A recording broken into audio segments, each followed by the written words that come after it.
베드로가 안뜰 아래쪽에 있는데 대사제의 하녀 하나가 와서 불을 쬐고 있는 베드로를 보고 그를 찬찬히 살피면서 말하였다. 당신도 저 나자렛 사람 예수와 함께 있던 사람이지요? 그러자 베드로는 나는 당신이 무슨 말을 하는지 알지도 이해하지도 못하겠소 하고 부인하였다. 그가 바깥들에 나가자 닭이 울었다. 그 하녀가 베드로를 보면서 곁에 서 있는 이들에게 다시 이 사람은 그들과 한패예요 하고 말하기 시작하였다. 그러나 베드로는 또 부인하였다. 그런데 조금 뒤에 곁에 서 있던 이들이 다시 베드로에게 당신은 갈릴레아 사람이니 그들과 한패이니 틀림없소 하고 말하였다. 베드로는 거짓이면 천벌을 받겠다고 맹세하기 시작하며 나는 당신들이 말하는 그 사람을 알지 못하오 하였다. 그러자 곧 닭이 2번 울었다. 베드로는 예수님께서 닭이 2번 울기 전에 너는 3번이나 나를 모른다고 할 것이다 하신 말씀이 생각나서 울기 시작하였다. 네, 오늘 14장 마지막 대목은 우리가 다시 한번 또 생각해 볼 만한 아주 중요한 메시지가 우리 안에 들어 있어요. 베드로의 배반이라고 하는 제목으로 얘기할 수 있겠지만 뒤집으면 베드로의 깨달음으로 바꾸어서 얘기할 수 있지요. 예수님이 잡혀가는 모습들을 보게 될 수밖에 없는 거죠.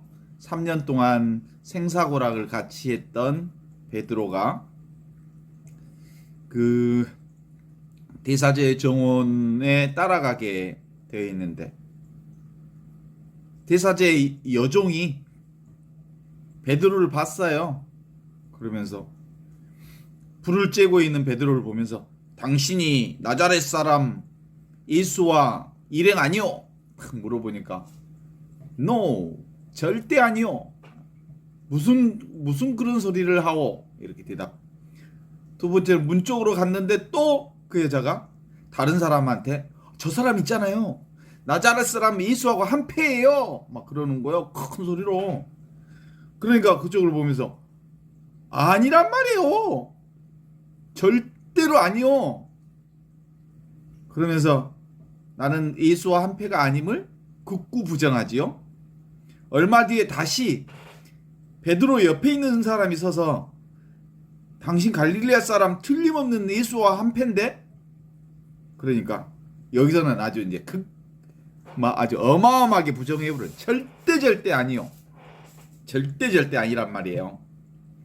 내가 하늘을 두고 맹세하여 내가 만일 거짓말을 하면 천벌을 받겠어. 그러면서 난 당신들이 말하는 그 사람을 절대로 아는 사람이 아니요.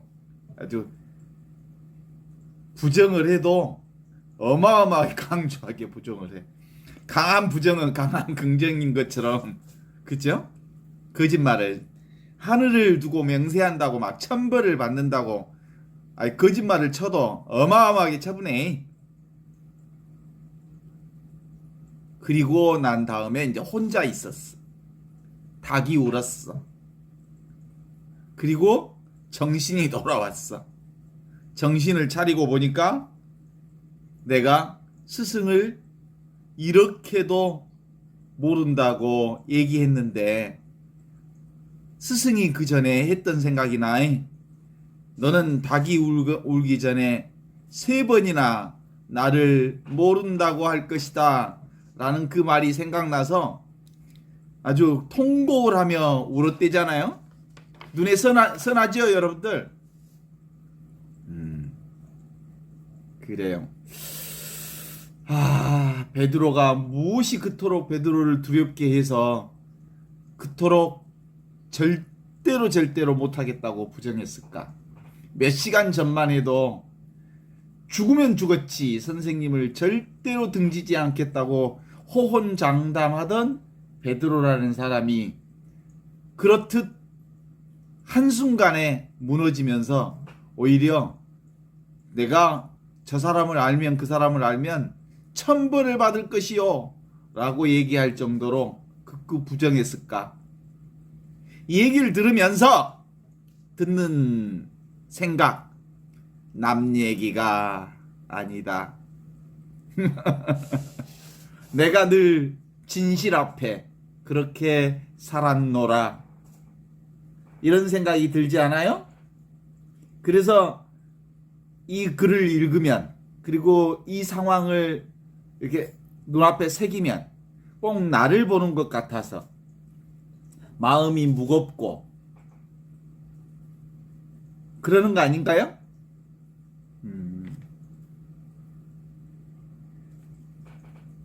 자기가 지금 두려워하고 있음을 아는 사람은 그 두려움에서 벗어날 수 있다.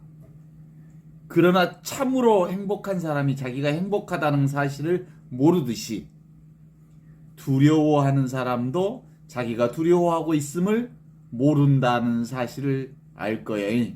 하물며 자기가 지금 무슨 일을 하고 있는지 어찌 알겠는가? 그죠?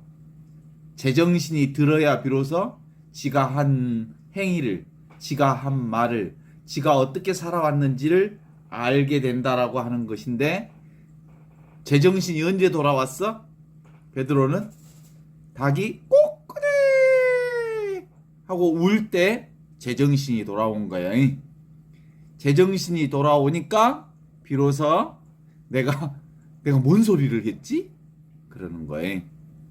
내가 하는 생각, 내가 하는 말, 내가 해왔던 행위, 그것이 진실과 아주 멀리 떨어져 있는 거짓된 삶, 거짓된 말, 거짓된 행위로 드러났다는 사실을 알게 되는 건데, 중요한 포인트는 어디에 있냐면, 정신 안 차리면 늘 우리는 내 생각에 말려들고, 내가 하는 행동이 옳은 것 같고, 내가 하는 말이 옳은 것 같고, 내가 하는 생각이 옳은 것 같다는 착각 속에 빠질 수 있다. 내 생각에 말려들면서 살게 된다라는 게 베드로의 이 닭이 울기 전에 3번의 배반 사건을 통해서 우리에게 주어지는 메시지죠. 그런데 더 중요한 것은 닭이 운다고 하는 이 사실을 통해서 자기 자신을 들여다보는 계기가 된 거예요.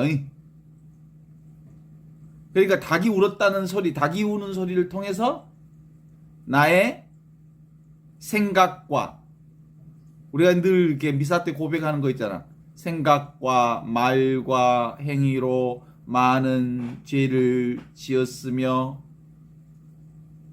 내 죄를 내 의무를 소홀히 하였나이다. 이거 말로만 하면 뭐해? 진짜로 나의 생각과 말과 행위로 진리를 외면했으며, 그리고 나의 의무가 뭐예요? 사랑해야 할 의무. 사랑이라고 하는 존재 자체로 사는 것. 내가 사랑 덩어리거든. 나는 사랑이라고 하는 그 존재를 세상에 드러내 보이는 것. 이걸 잊어버리게 된 거죠.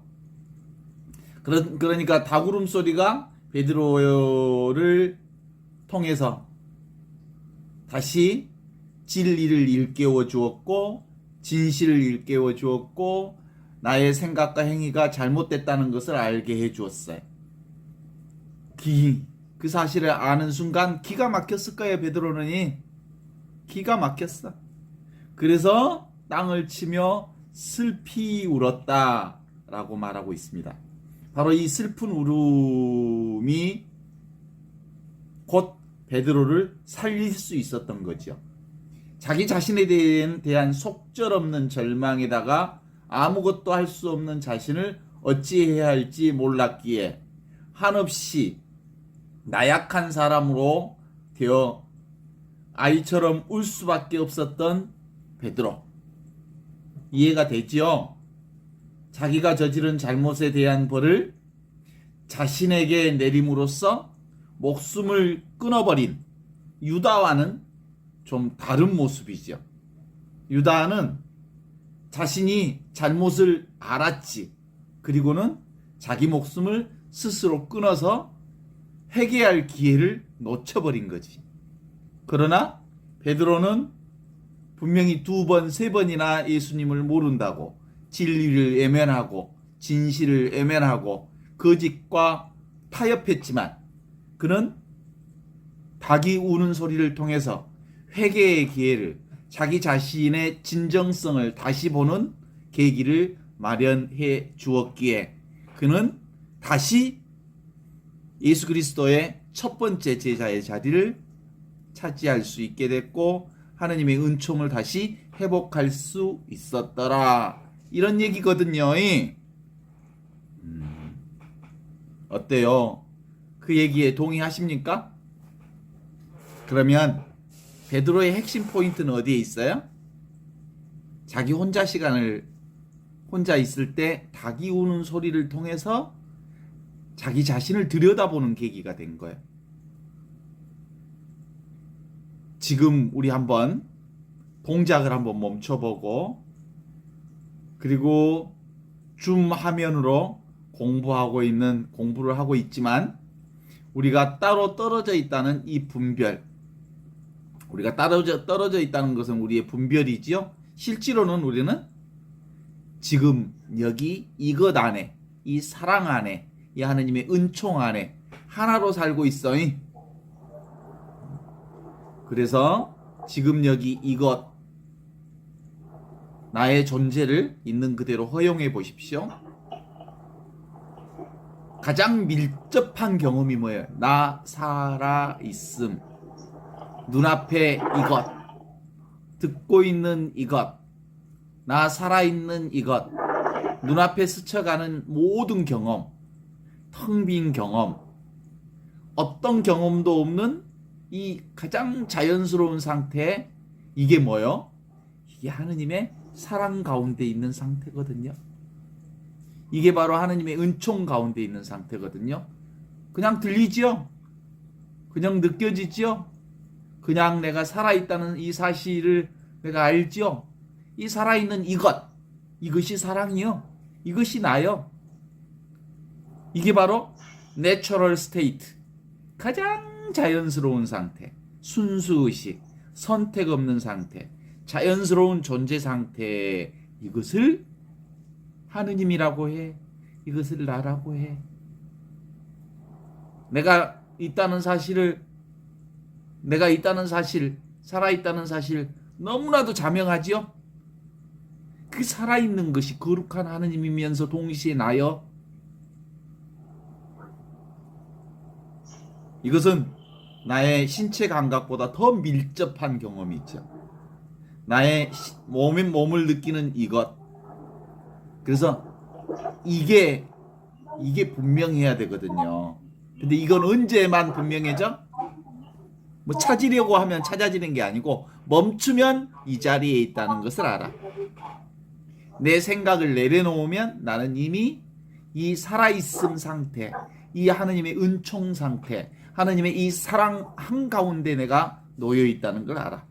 내 생각만 멈추면, 내 행위만 멈추면, 내가 무엇을 하겠다고 하는 그것만 멈추면 천지창조 이전부터 있었던 이 살아있음, 텅 비어 있으면서 늘 생명력으로 충만한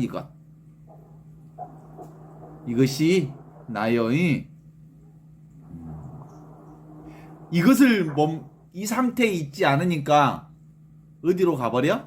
내 생각으로 들어가 버려. 내 생각으로 들어가 버리면 어디로 들어가? 내가 따로 있다는 생각이 있어. 내가 따로 있다는 생각이 있으니까 베드로는 어떻겠어? 이제 스승 예수가 붙잡혀 갔으니 그 다음에 잡혀갈 사람은 12 제자들인 우리 차례다.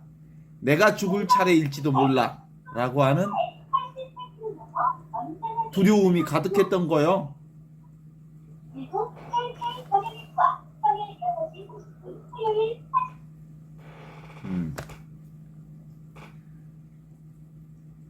그래서 실제로 베드로와 유다가 예수님과 멀어지게 된 근거와 계기는 어디에 있어요? 자기 생각에 빠져서 그래. 내가 따로 있다는 이 생각에 빠져서 그래. 그래서 그럴 때 어떻게 해? 정신 차려야지. 정신 차린다는 말이 뭔 말이야?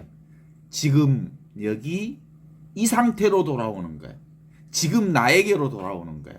지금 하느님의 이 상태로 돌아오는 거야. 텅 비어 있으면서 충만한 이곳을 놓치지 않으면 그렇게 진리를 배반하지 않았을 거예요. 스승을 팔아먹지 않았을 거예요. 스승과 전혀 다른 모른다고 외면하지 않았을 거예요. 이 상태를 놓쳐버렸기 때문에 어디로 들어가 버렸냐면 자기 생각의 조작질에 빠져버렸다라는 사실을 안다는 거란 말이에요. 그래요. 아무 조작 없는 존재의 자연스러운 이 상태. 분명하지요? 나 있음. 이것이 하느님과 둘이 아닌 하나요? 보고 듣고 느끼고 아는 이것. 존재의 가장 자연스러운 상태. 지금 여기 이것. 원래 있는 이 본성. 이것이야말로 사실은 딴 생각에 빠져 있으니까 그렇지. 이건 너무나도 자명하고 너무나도 분명하고 너무나도 확실해. 그런데 이건 맛도 없고 형체도 없고 냄새도 없어서 그냥 애면하고 살지. 그래서 다시 한번 확인해야 돼. 베드로와 유다가 예수님을 팔아먹고 외면하고 그랬던 것은 어디 상태에 있지 않았기 때문에 지금 여기 이 살아있음 하느님과 둘이 아닌 하나의 상태로 있지 않았기 때문이다 이런 거예요. 그래서 우리는 늘 어디에 있냐면 우리는 대부분 어디에 있어? 자아라고 하는 게 있어. 자, 실존하는 감각으로서의 나, 존재의 나, 그죠? 육체가 나라고 생각하잖아. 이 신체 몸이 나라고 생각하잖아. 그래서 나는 이 피부 안에 있는 게 나고 이 피부 밖에 있는 것은 다 남이라고 생각하잖아. 그래서 둘이 있다고 생각하잖아요. 그래서 주관과 객관 세계가 따로 있다고 보잖아요. 그렇게 사는 게 우리 인생살이 맞아. 그렇게 내가 나 아닌 밖의 세상을 보는 것도 사실이지만 실질적인 나는 이 자아, 육체로서의 나 말고 실질적인 나는, 진짜 나는 뭐요? 텅 빈 이것. 공적 영지. 텅 비어 있는데 신령하게 있는 이 나.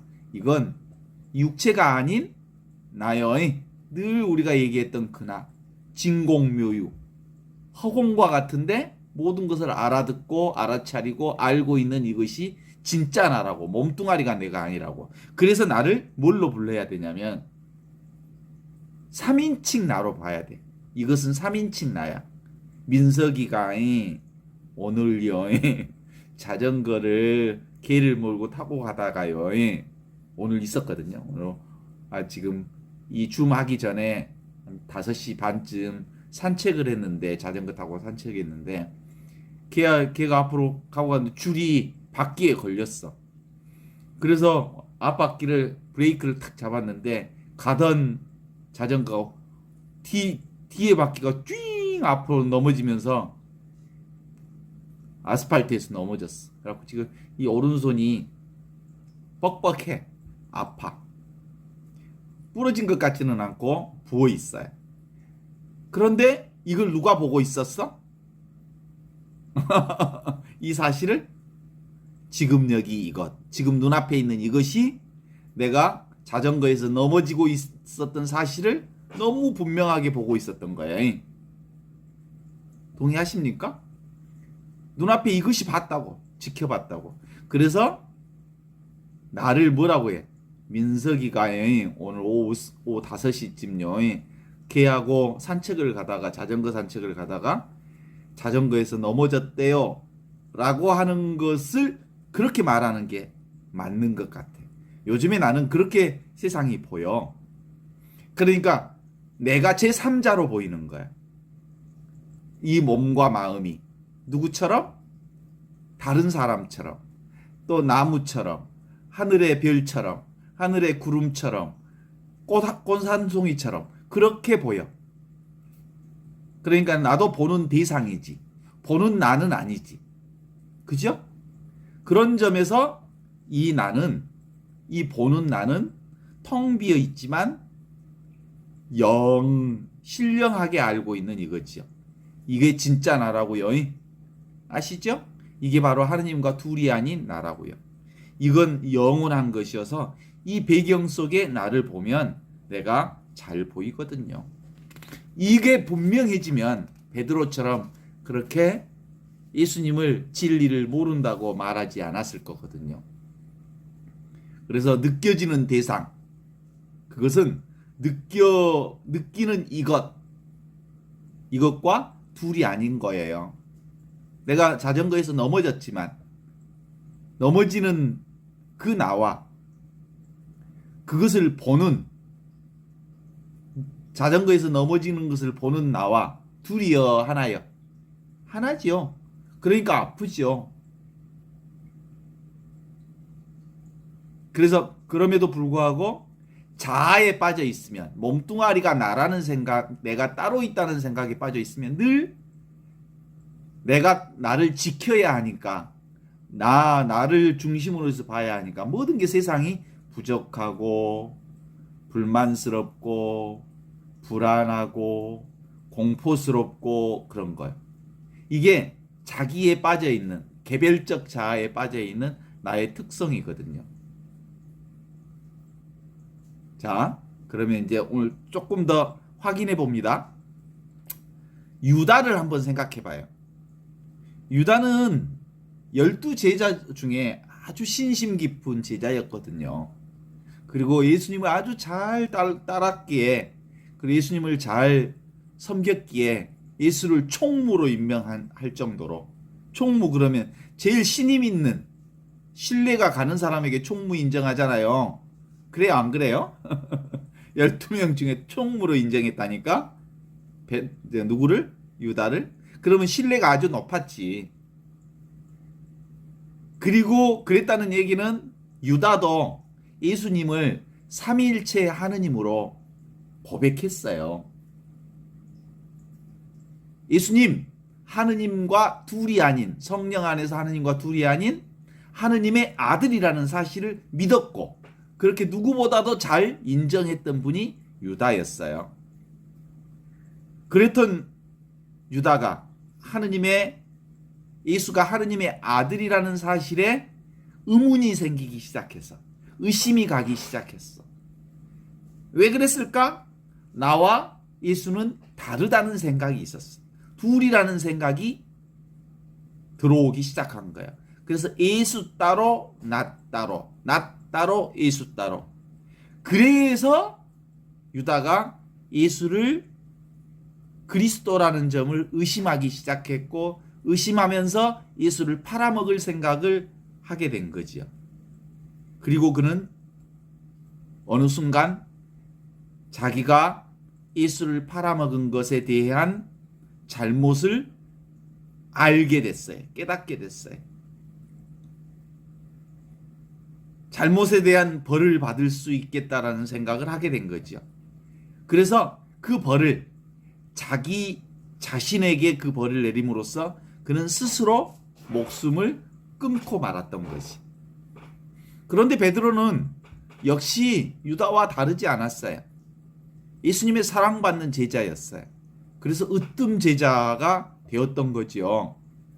그래서 베드로에게 뭐라고 얘기하나요?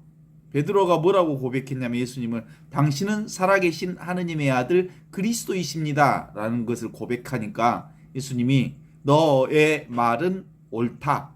너의 그 믿음 위에 교회를 세울 터인즉 어떤 외부적인 힘도 그 교회를 무너뜨리지 못할 거다. 하느님 나라 세우겠다는 말이요. 누구 믿음 위에? 베드로의 믿음 위에. 그만큼 베드로의 믿음이 좋았지. 그런데 베드로가 또 예수님께서 당신이 십자가에서 죽고 부활한다는 예수 순환 예고를 한 적이 있어. 나 죽을 거야. 그리고 부활할 거야. 그랬더니 예수님은 안 됩니다. 절대 안 됩니다. 예수님이 죽다니요. 그러면서 예수님의 십자가와 부활을 막아. 그랬더니 예수님이 베드로더러 뭐라고 하셨어?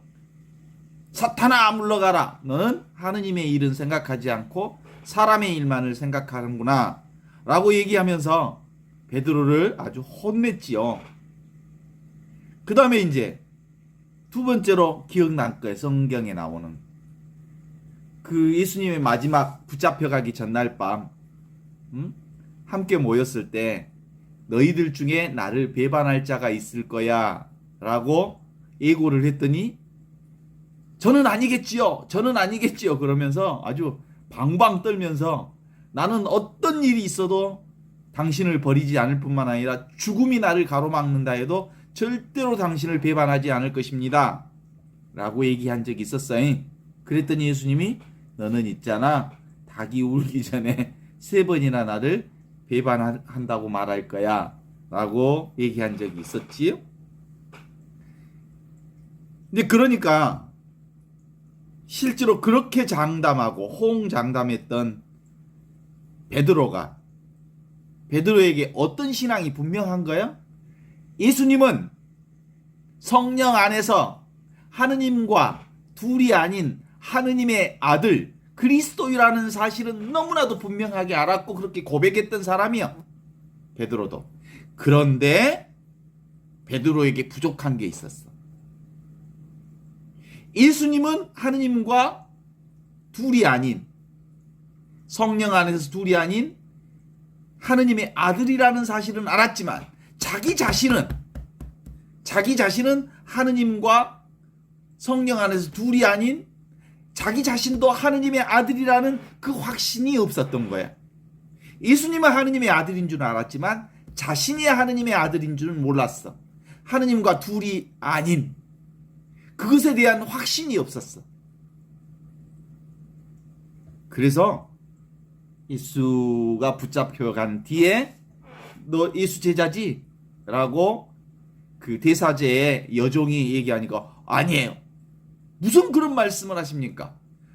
옆 사람한테 저 사람 예수 제자 맞아요. 패거리 맞아요. 그랬더니 절대 아니라니까. 절대 아니라니까. 그죠? 세 번째로 다른 사람이 당신 갈릴레아 사람 분명히 예수님하고 한 편데 그랬더니 오메 그럴 수 없어요. 나는 하늘을 우러러 두 쪽이 난다 해도 하나한테 명세할 건데 천벌을 받는 한이 있어도 절대 그 사람을 알 수가 없어요. 절대 모릅니다. 그 얘기 딱 하고 이제 뒤돌아서 집에 오니까 닭이 꼬꾸리 하고 오랬다는 거잖아요. 여기서 우리가 봐야 할 중요한 핵심 포인트가 있다고 그랬잖아요.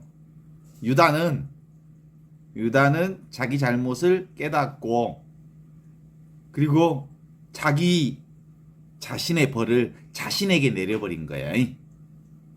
뭘로? 스스로 목숨을 끊는 것으로. 그래서 회개할 기회를 갖지 못하고 영원히 멸망하게 되는 삶을 살게 되었지만 누구? 베드로는 정신을 차렸어. 무슨 소리에? 다구는 소리에 정신을 차렸어. 정신을 차려서 본께 뭐요? 내가 정말 말과 행위와 그리고 생각으로 진리를 외면하고 하느님을 외면하고 살았구나. 나는 원래부터 하느님과 둘이 아닌데 내가 따로따로 생각했구나. 나도 역시 뭐요? 하느님과 둘이 아닌 성령 안에서 둘이 아닌 뭐라고? 하느님의 아들이라는 것을 알아보게 된 거예요. 그러니까 닭이 운 소식을 통해서 뭘 본 거야? 자기를 만난 거야. 있는 그대로 자기 자신을 본 거야. 있는 그대로의 자신을 온전히 수용한 거야. 그래서 이 얘기를 통해서 우리가 회복해야 할 얘기 중에 하나는 뭐겠어요? 나 자신을 만나지 못하면 우리의 신앙생활은 꽝이에요. 진정한 내가 뭐예요? 지금 여기 직접적으로 숨쉬고 말하고 움직이고 하는 것을 알아차리고 있는 이것, 너무나도 분명한 이것, 천지창조 이전부터 있었던 이것. 그런데 그것은 뭐라고요? 나의 몸뚱아리나 내 생각은 아니라고요. 뭐가 나라고요? 지금 여기 이 분명한 이것, 하느님의 눈으로 보는 이거, 이게 확실해야 된다고요. 이것이 분명해지면 뭘로 보여요? 내가 3인칭으로 보여. 이게 분명해지면 내가 뭘로 보인다고요? 내가 3인칭으로 보인다고요. 그러면 이제 내가 이렇게 안 하고요. 민석이가 이 몸이 이렇게 오늘 했어요 라고 얘기할 수 있겠죠? 그러면 우리가 이 몸이 어떻게 보여요? 나무와 똑같아. 나무도 대상이잖아요. 우리가 보는 대상인 것처럼 숲도 대상인 것처럼 내 몸도 내가 보는 대상 중에 하나요. 지금 귀뚜라미 소리가 들리는데 귀뚜라미가 무슨 노랫소리를 하는 것처럼 나도 무슨 말을 하고 있는 그것 중에 하나요. 컵, 펜, 볼펜, 그리고 개, 고양이, 그리고 다른 사람과 같은 그런 대상의 하나로. 그런데 이 대상인 나라고 하는, 이 자아라고 하는 것은 늘 이 옆에 사라지지 않는, 항상 함께 있는 나잖아요. 그죠? 그래서 베드로는 드디어 뭘 본 거야? 뭘 본 거야? 3인칭으로서의 나를 바라본 거예요. 무엇이 눈에 확 열리고 지금 여기 이것이 분명하게 열리면서 3인칭으로서의 내가 보인 거예요. 예수님께 뭐 한나? 모른다고 큰 소리 친나? 그게 보인 거예요. 그러니까 예수님을 모른다고 큰 소리 친 것은 자아고, 가짜 나고, 진짜 나는 뭐야? 그것을 바라보고 있는 내가 진짜 나요. 지금 여기 직접적인 살아있는 이것. 그래서 그 눈이 탁 떠지니까 진짜 내가 탁 드디어 제정신이 드니까 얼마나 부끄러웠겠어. 너무너무 부끄러웠겠죠? 그래서 울기 시작한 거예요. 인간에겐 이 수호지심이라는 게 있어. 자기 자신을 부끄러워할 줄 아는 마음. 이것이 사람 되게 하는 가장 중요한 포인트죠. 이게 분명하면, 이 하느님과 둘이 아닌 이 성령 안에서의 내가 분명하면 나를 3인칭으로 볼 수 있어. 객관적으로 볼 수 있다니까? 내가 나 자신을 객관적으로 볼 수 있다니까? 그러면 그 눈이 열리면 내가 다 보여, 내 속마음이. 그러니까 이게 분명하면 거짓말 할 수가 없어. 그리고 내가 다른 사람을 속일 수가 없어. 정직하게 살지 않을 수가 없어. 이것이 분명하면. 그죠? 그래서 그러면 옛날에 그렇잖아요. 본당 신부가 집 축성하고 차 축성하고 그러면 그 무당들이 복채 받듯이 돈 받고 그랬거든.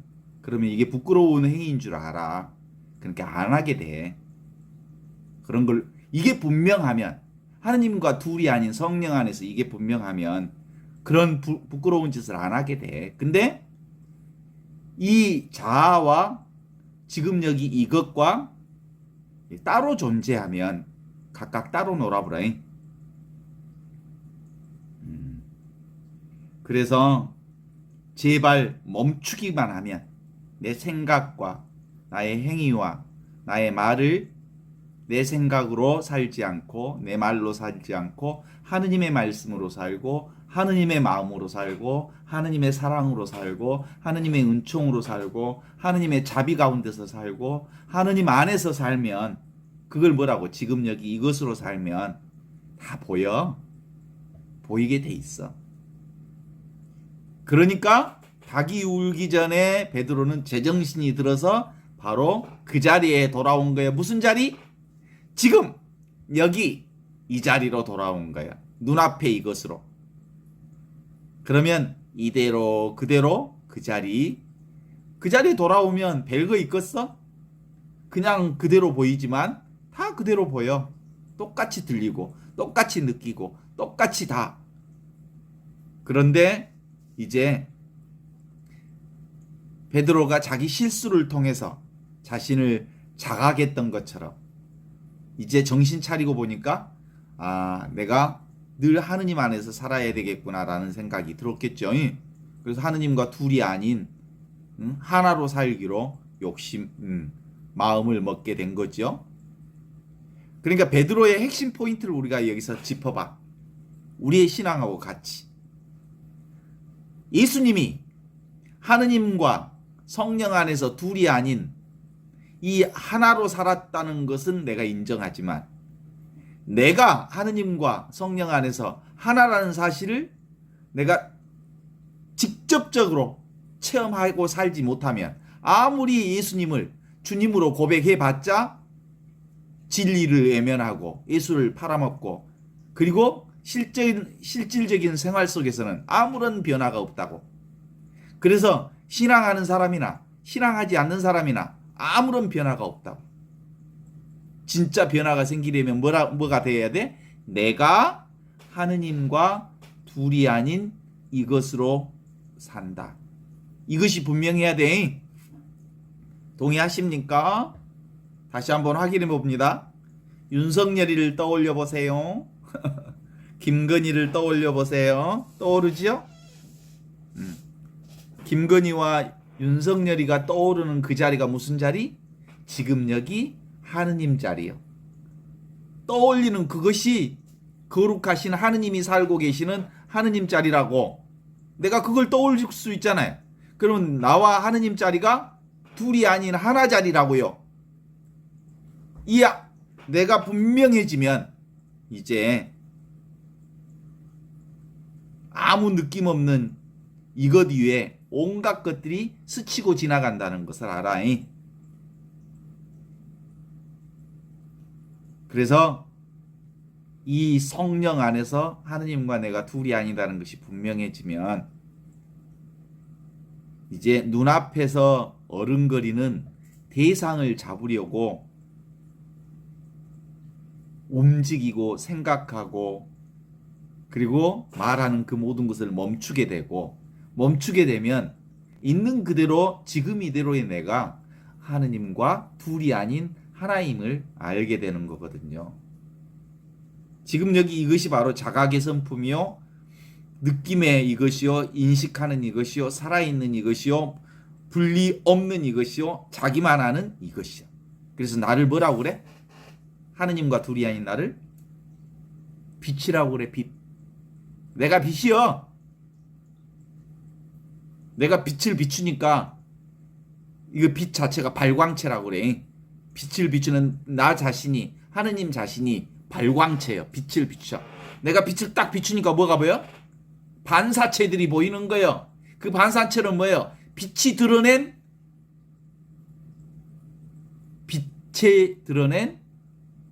반사체들이에요. 그러니까 나지 나. 눈에 보이는 온갖 대상들이 다 나와 둘이 아닌 거예요. 어때요? 이게 분명해지면 된다고요? 그래서 자, 제 얼굴이나 제 목소리나 제 말에 속지 마시고 이 모양과 소리를 알아차리는 자기 자신에게 분명해져야 되는 거예요. 내 얘기를 아무리 들어도 이 말은 별 의미가 없어. 이건 그냥 손가락이니까. 자기 안에 들어있는 보물을, 자기를 발견하는 거예요. 본인 자신, 살아있는 이것, 지금 여기 이것, 발광체, 빛인 나. 그게 나요. 나를 진짜 만나야 되는 거예요. 베드로가 나를 못 만나서 예수를 팔아먹은 거 같고 부정한 거 같은 거예요. 자기가 빛이라는 사실을 몰랐던 거예요. 예수님과 둘이 아니라는 것을 몰랐던 거예요. 누가? 베드로가. 자신이 빛이라는 걸 몰랐어. 그래서 나는 뭐예요? 맛없는 맛이요, 느낌 없는 느낌이요, 들음 없는 들음이요, 함이 없는 함이요, 빛 자체예요. 아무것도 아닌데 온갖 것을 다 비추고 알아차리고 의식하고 자각하는 그것. 그것이 나요. 그것이 하느님과 둘이 아닌 거룩한 하느님 나라인 거예요. 이게 확실하면, 이것을 가장 실질적인 체험을 하면 모든 고통으로부터 해소돼. 왜냐하면 전부 있으니까. 전부가 나니까. 더 이상 이제 욕심 안 부려도 돼. 그리고 뭘 성취하려고 얘 안 써도 돼. 그냥 뭘 잘하려고 그렇게 노력 안 해도 돼. 그냥 그분이 하셔. 둘이 아닌 그분이. 오늘 하루 둘이 아닌 이것으로 사셨나요? 이것에 대한 자각이 분명했나요? 자각의 불빛이, 이 빛이 분명하면 이제 자의식이 분명하면 돼요. 나를 이렇게 만나서 표현할 수 있으면 좋아요. 나는 빛이다. 나는 진리다. 나는 생명이다. 나는 하느님과 둘이 아니다. 근데 이게 생각으로만 그렇게 해봤자 금방 넘어가 버려. 생각 안 해. 생각은 거짓말이거든. 이건 체험해야 돼. 경험해야 돼. 이것이 전부라는 사실을 내가 온몸으로 깨달아야 돼. 빛이 나라는 걸 깨달아야 돼. 깨달았다고 해서 또 잘 되는 것도 아니요. 왜냐하면 습관대로 생각대로 가버렸어. 그래서 백조가 우아하게 호수를 백조의 호수, 우아한 백조의 몸놀림, 그 아름다운 몸놀림이 되려면 어떻게 해야 돼? 물 밑에서 발을 엄청 허벅허벅하고 있어야 되는 거잖아요. 이것은 너무나도 당연하지만 그러면서도 불구하고 또 한편으로는 뭘로 살아야 돼요? 내가 생각으로 산다고 하는 사실을 자꾸 알아차려야 돼. 생각으로 사는 것은 뭐요? 거짓으로 사는 거다. 생각은 하느님이 내게 내려주신 큰 선물인 것은 사실이지만 생각에 끌려다니지 말고 필요할 때만 쓰자. 사람들에게 용기를 주고, 또 신랑한테 용기 주고, 자녀들에게 힘을 주고, 사람들에게 힘을 주고, 함께 더불어 사는 사람들을 용기를 주고 함께 같이 살 수 있도록 하는데, 이 언어를 말을 좋게 쓰기는 하지만 그렇다고 해서 그 생각에 말려들지는 말자, 그런 거예요. 그래서 이 하느님 나라는 특별한 게 아니에요. 얼음이 뭐예요? 알고 보면 물이요, 물. 이걸 깨닫는 거예요. 얼음이 물이다. 근데 얼음이 물이라는 것을 깨달았다고 해서 그 얼음으로 바로 세수할 수 있나요? 일상생활에서 사용할 수 있나요? 안 돼. 얼음이 녹을 때까지 기다려야 돼. 그래야 그 얼음물이 물이 되어서 우리 일상생활과 아주 적절하게 쓸 수 있는 거예요. 우리의 영성생활도 그렇게 가야 하는 거거든요. 우리의 영성생활이 뭐예요? 예수님은 하느님과 둘이 아닌 성령 안에서 하느님의 아들로 사셨대요 라는 그 믿음을 우리가 가졌어요. 그러면 그것이 우리의 일상생활로 들어오려면 무엇이 돼야 돼? 내가 하느님과 성령 안에서 둘이 아닌 영성으로, 내 영성으로 들어와야 돼. 예수 영성이 무슨 영성? 내 영성으로 들어와야 비로소 일상생활 전체가 하느님 사랑과 축복으로 연결되는 거예요. 그래서 늘 일상생활 안에서 이거 체험해야 돼. 내가 분명히 얼음이 물이라는 걸 알기는 알았어. 그런데 바로 그것이 일상생활에 적용은 안 되더라고. 그러려면 그 얼음이 녹는 시간이 필요하더라고. 그래서 예수 그리스도께서 하느님과 둘이 아닌 하느님의 아들로서 그리스도로서 우리에게 구원의 역사를 보여준 것처럼 이제 나의 삶도 예수의 삶이 일상 안에서 이어져야 비로소 영적인 이 관상 생활이 가능해진다라고 하는 게 오늘 같이 나누고 싶은 얘기들이었어요. 나의 이 삼위일체 영성은 어디로 이어져야 돼요? 구체적인 일상생활에서 연결돼야 되거든요. 그러면 뭐예요? 보여지는 대상은 보는 이것과 둘이 아니의. 그렇게 해서 나라고 하는 것도 뭐예요? 자라고 하는 나는 뭐예요? 이것이 보는 대상이야. 나도 대상. 근데 진짜 보는 건 누구요? 지금 여기 이것이 보는 거야. 그러면 나의 행동을 누가 다 보고 있어? 내가 보고 있어. 그죠? 이 나를 제대로 만나야 이 자아의 생각으로 지 맘대로 살려고 하는 요놈을 내가 잘 조화 있게 끌어내서 하느님 안에서 둘이 아닌 하느님의 사람으로 잘 이렇게